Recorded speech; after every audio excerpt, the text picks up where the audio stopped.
One of the things I wanted to talk about today is our trans identity.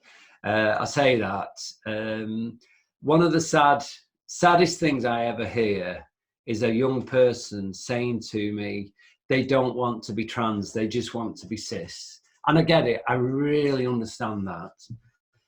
But the question for me really is, how do I deal with my trans identity? Firstly, I see myself as a trans woman. That to me doesn't make me any less of a woman than anybody else. It's just a facet of my personality. But it also connects me to a whole community that is varied. And, you know, from somebody being really, really private, perhaps never expressing their trans identity, to people that have, you know, completely transitioned, surgeries completely out. It encompasses everyone.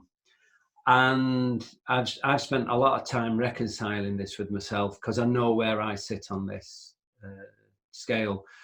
And I want to be proud. I want to start and promote people to be proud of their trans identity. That then raises another question about how do we do that? Because I don't talk about being trans to everybody. I don't bang on about it. But I think, I wear my trans identity now. I wear a little badge on my coat that's the trans flag.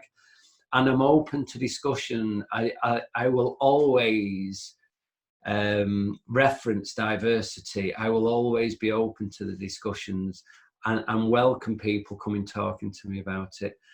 I know that won't suit everybody, but I do think if we can start and enjoy and celebrate our own difference, that it will just help others and educate other people that we aren't two-headed monsters, as perhaps some of the media might have us believe.